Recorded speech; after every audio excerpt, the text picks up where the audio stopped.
Mi nombre es Samuel, y mi vida, hasta ese día, nunca fue fácil.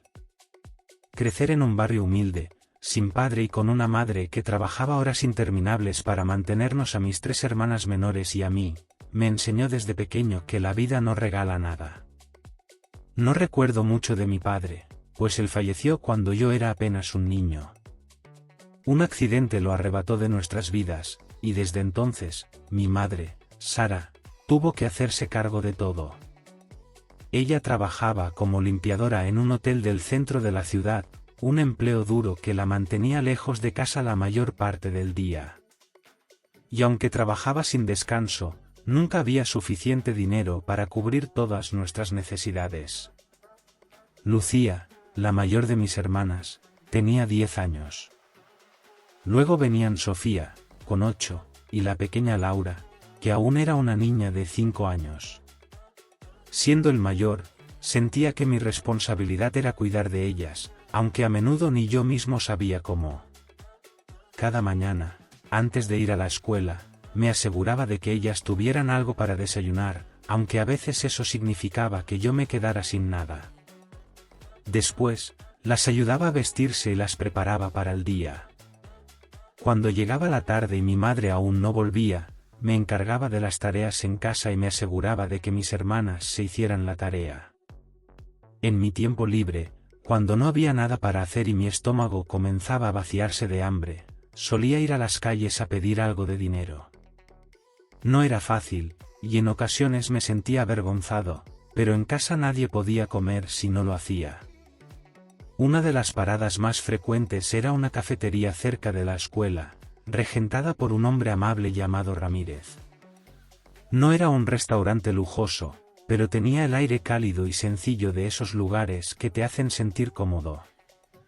El señor Ramírez, al ver mi situación, me ofreció una especie de trato: podría ir a la cafetería después de la escuela a comer algo si ayudaba con pequeños quehaceres, como barrer o limpiar las mesas. Y así fue como, durante años, pasé mis tardes en su cafetería, conociendo a diferentes personas, pero siempre con la misma rutina: trabajar un poco, comer algo, y seguir adelante. Aquel día, sin embargo, fue diferente. Era un día caluroso de verano, y los profesores estaban en huelga. No tenía clases, así que me dirigí a la cafetería con un par de monedas en el bolsillo, pensando que me alcanzaría para un croissant. Pero, al entrar, algo me llamó la atención. En una de las mesas más cercanas, un hombre elegante estaba sentado. Llevaba un traje gris oscuro perfectamente ajustado, con una camisa blanca de seda que resplandecía bajo la luz suave de la cafetería. Su cabello, oscuro y bien peinado, reflejaba la luz, y su mirada, aunque fría, era intrigante. A su lado, una mujer joven, quizás en sus 30, estaba revolviendo distraídamente su café. Su rostro mostraba una ligera sonrisa, pero su actitud parecía estar marcada por la ansiedad. No pude evitar mirarlos. Mi instinto me decía que algo no estaba bien. Me quedé en mi rincón, observando desde lejos, mientras esperaba mi turno para pedir algo. De repente, vi que la mujer sacaba discretamente un frasco pequeño de su bolso, y con una rapidez casi imperceptible, vertió su contenido en la taza de café del hombre. El frasco era pequeño, de cristal opaco, y no pude ver con claridad lo que contenía, pero algo me decía que no era bueno. Mi corazón dio un salto. Sabía que algo malo estaba por ocurrir. No pensé mucho, solo me levanté y me acerqué a su mesa. «Disculpe, señor», le dije, tratando de que mi voz no temblara demasiado. «Creo que debería tener cuidado con su café». Vi que ella le puso algo. El hombre me miró desconcertado, pero no parecía alarmado en un principio. «¿Qué estás diciendo, niño?», respondió, frunciendo el ceño. Me sentí nervioso, pero seguí explicándole. Le conté todo, cómo la mujer había sacado el frasco, lo que había hecho y cómo había visto la acción en detalle. Mi dedo apuntaba al bolso de la mujer, que ahora parecía completamente incómoda. ¿Qué significa esto, Amanda?, preguntó Richard, el hombre, con una calma tensa. La mujer, Amanda, intentó disimular su nerviosismo, pero era evidente que algo no estaba bien. Intentó reírse, pero su risa sonó vacía y forzada. En ese momento, se hizo un silencio incómodo en la cafetería. Afortunadamente, en ese preciso momento, la policía llegó. El dueño, el señor Ramírez, había llamado tras ver mi intervención. La policía revisó el bolso de Amanda y encontró el frasco. Tras una breve investigación, resultó que contenía una sustancia altamente tóxica, que de haber llegado al café de Richard, habría causado su muerte inmediata.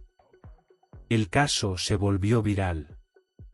Los periódicos lo cubrieron ampliamente, y se hablaba del niño de la calle que había salvado a un rico de un intento de asesinato. Durante semanas, los medios se hicieron eco de la noticia. Pero yo no lo entendía completamente en ese momento. Solo sabía que, de alguna manera, había hecho lo correcto. Unos días después, cuando regresé a la cafetería, vi algo que me dejó sin palabras. En la puerta había un cartel nuevo que decía Cafetería Samuel Salvador. Me quedé paralizado. «Sorpresa, muchacho», exclamó el señor Ramírez, sonriendo. Richard y yo hablamos, y pensamos que debíamos hacer algo para reconocer tu valentía. Pero la verdadera sorpresa llegó poco después. La calle en la que estaba la cafetería, antes conocida como Calle de los Trabajadores, fue rebautizada como Calle Samuel Salvador. Mi nombre estaba ahora en la placa de la calle que cruzaba cada día. Richard, el hombre al que había salvado, se acercó a mí. Me miró con una sonrisa sincera y me ofreció ayuda. Su vida, que hasta ese momento había sido solo trabajo y lujo, había cambiado gracias a mí. Después de varios meses de visitas y apoyo, me ofreció inscribirme en una buena escuela, algo que hasta entonces parecía un sueño lejano. También consiguió un empleo mucho mejor para mi madre. Con el tiempo, mi madre ya no tuvo que trabajar tantas horas en el hotel. Aunque la vida seguía siendo dura, comenzó a tener un poco más de tiempo para estar con nosotras. Mi familia empezó a mejorar, aunque la presión sobre mí seguía siendo alta. Las oportunidades que Richard me dio eran un sueño hecho realidad, pero yo sentía que mi lugar estaba en casa, cuidando de mis hermanas. Richard intentó convencerme varias veces de seguir mis estudios, incluso me ofreció dinero para que no dejara la escuela. Él veía un gran futuro en mí, y yo sabía que tenía razón. Pero la realidad de mi vida era diferente. No podía seguir en la escuela sabiendo que mis hermanas me necesitaban, que mi madre llegaba cansada del trabajo y que siempre nos faltaba algo. La culpa me pesaba demasiado. Cuando tenía 16 años, comencé a trabajar en la cafetería de Ramírez, y aunque no ganaba mucho, era lo suficiente para mantener a mi familia. Richard seguía en contacto, y, aunque mi vida había mejorado, nunca dejé de pensar en mi madre y mis hermanas. Un día, algo inesperado sucedió. Richard me pidió que lo acompañara a una cena formal. Al llegar, me encontré con una sorpresa aún mayor. La mujer que había sido parte de la trama del intento de asesinato, Amanda, había desaparecido, y ahora él estaba acompañado por mi madre.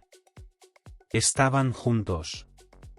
Richard y mi madre se habían enamorado, y esa noche, Richard le propuso matrimonio. Mi madre, que siempre había trabajado sin descanso, ahora tenía una oportunidad para ser feliz. Y así, después de meses de cortesías y apoyo mutuo, Richard y mi madre se casaron. Aunque no pude asistir a la universidad como quería, la vida fue generosa conmigo de otras maneras. Mi madre y Richard vivieron felices, y mis hermanas crecieron con mejores oportunidades. Mientras tanto, la cafetería, el lugar que había sido mi refugio y que me había dado tanto, se convirtió en una parte fundamental de mi historia. La vida no siempre sigue el camino que imaginamos, pero lo que importa es saber aprovechar las oportunidades que se nos presentan. Y todo comenzó aquel día, cuando decidí advertir a un desconocido sobre su café.